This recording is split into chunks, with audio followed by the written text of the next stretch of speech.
So we start by closing our eyes very gently.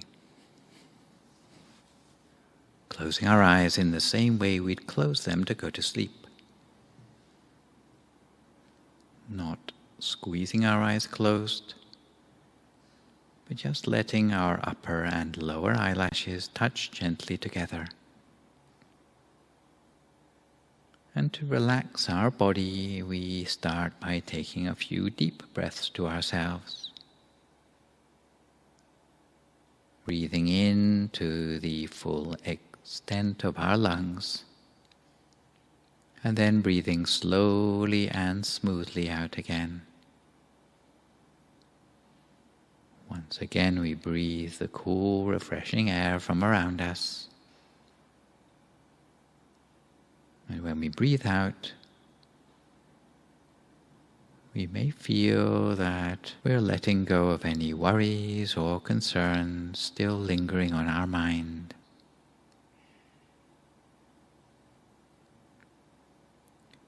Meditation is mostly about our mind, but to create the conditions that allow us to work effectively with the mind, we need to relax our body first of all.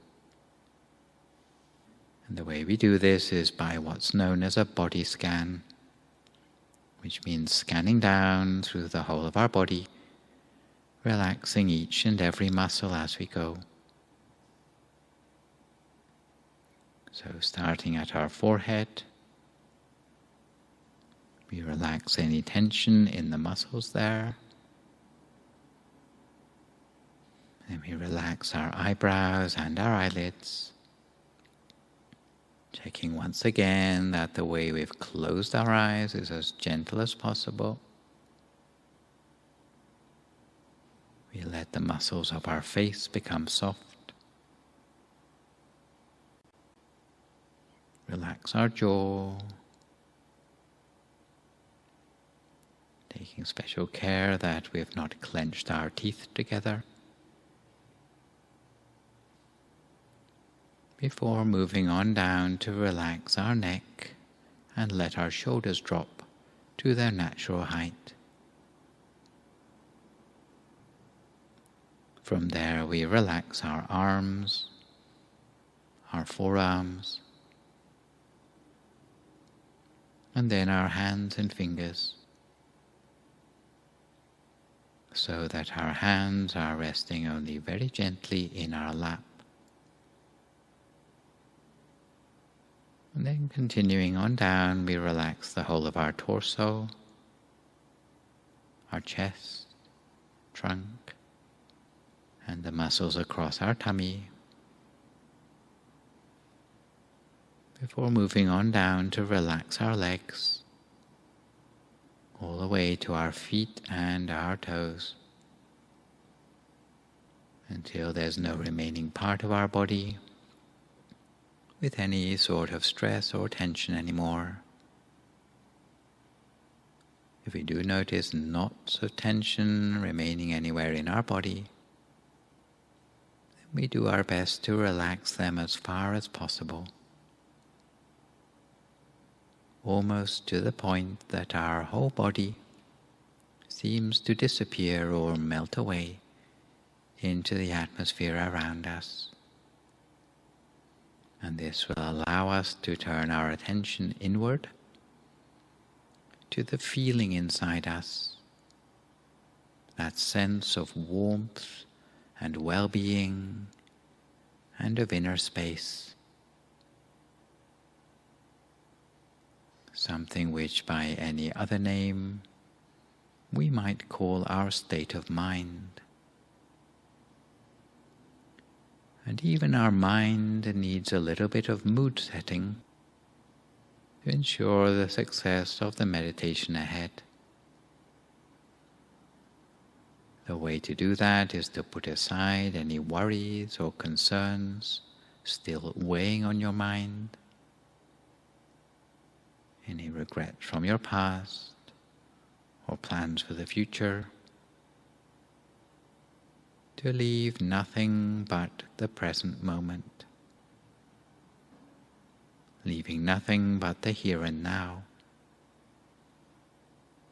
while we bring our awareness back within the space of the body to a safe place, a safe haven for the mind that some people have described as being like a bunker that protects the mind. Because for as long as our mind is all located on the inside of us, it's somehow shielded against the impacts of the outside world. So inside ourselves we conjure up a sense of happiness and joy in the mind. And if those feelings don't come automatically to us, then you might cast your mind back to a time in your life when you did feel truly happy, thinking not so much about the place or the situation, but more about the feeling itself that it brought you on the inside. That warm, fuzzy feeling. And you can conjure up the same feeling within yourself now, almost as if it were tiny particles of happiness and joy growing and spreading inside yourself until it fills up the whole of your body and mind, leaving no space inside yourself for any other sort of thought. And when you feel relaxed and refreshed, both in body and in mind, very gently and using no effort at all, you can imagine that inside your body is just an empty space, like a hollow cavity with no organs or tissues, no muscles or bones, or as if your whole body has been transformed into a sort of transparent bubble with nothing on the inside. And within this empty space of our body and mind, we can call to mind a picture of something like a bright, shining sun, or alternatively a full moon, a star, or perhaps a sparkling diamond. But this time we are relocating that imaginary picture to bring it within the space of our own body. We don't worry too much if the actual picture is not very clear. Even if it's vague, we accept it anyway. And we should bear in mind that for about half the people who meditate, it's going to be more of a feeling than a picture, in which case we can guide that object down within the space of our body by how it feels, the warmth or the shape and texture of the object. In any case, we bring the object slowly downwards within the space of our body, almost as if we were slowly breathing the object down to the deepest point of our breath, or as if we were gently swallowing the object down within ourselves to reach the very deepest point of our stomach. And once it reaches that point, or a point that feels comfortable for us, down inside ourselves, all we have to do is gently maintain the inner object at the center of ourselves, as continuously as we can, for as long as we can, not letting our attention slip away anywhere else if we can help it. If we do find our attention wandering away, then it's not the end of the world. We just bring our attention back again to the inner object. And if the inner object disappears, then we can just think of a new one. As for the possible problem of there being thoughts in the mind, the thoughts are at a low level, then often we can just ignore those thoughts treat them like unwanted guests, to the point that they will eventually die down into silence all by themselves. Almost like guests that might go away if you starve them of attention. They'll eventually go away all by themselves, even without a confrontation. But if you're one of those people who tends to have a lot of thoughts in the mind, then it may be the case that you need to make use of the traditional mantra, hearing the sound of the words Samma Arahang, or your own equivalent, not saying the words out loud, but hearing them silently coming up from the center of your body, as if that were the source of the sound. In other words, the same place that you see or feel the inner object. So we hear the words Samma Arahang, Samma Arahang, Samma Arahang, over and over again, lightly, gently, continuously, leading the mind deeper at the center of the body, while at the same time freeing the mind of any extraneous thoughts, until the mind comes closer and closer to an approximation of silence within. In the beginning it may seem that there are a lot of thoughts, with very few gaps in between. But as time goes on in the meditation, the gaps will become longer, until the thoughts are less numerous than the gaps themselves. And you'll start to discern a sense of connection between your mind and the center of yourself.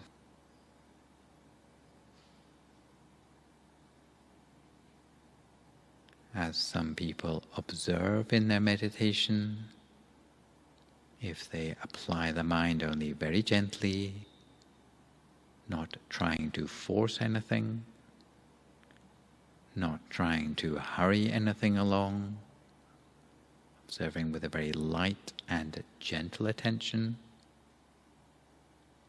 it may be possible for the inner object to start to change and transform on its own. In which case you just follow the inner experience. Follow the way it evolves without interfering, without changing it back to what it was before, always focusing at the center of whatever you see or feel within yourself. And the byproduct of that inner transformation will be a mind that gradually becomes calmer, that will gradually shed a negativity, giving rise to a sense of inner knowledge, a sense of mastery, a sense of clarity from within, which seems to cleanse us from the inside. And these changes for the good will stay with us long after the meditation itself. So for now, we focus gently at the center of ourselves, focusing with the same lightness of a feather floating down to touch on the surface of some water, with the same care that we might use to thread a needle. In other words, no hurry, no force, just a sense of lightness that will be rewarded with an increasing sense of joy from within. So we continue in this way just for a few more moments now in silence until we come to the appropriate time.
But if your mind wanders off onto other things,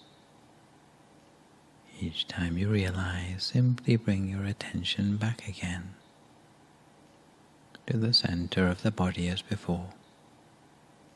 Whether it's 100 times or 1,000 times your mind wanders off, just keep on bringing it back each time,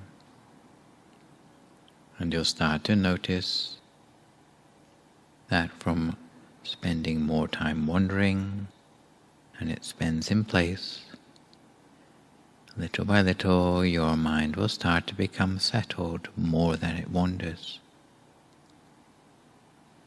And a feeling will build up of being connected with the center of your body. If the inner object disappears, you can think of a new one. If it changes, just follow it in its new form, always at the center of whatever you see or feel.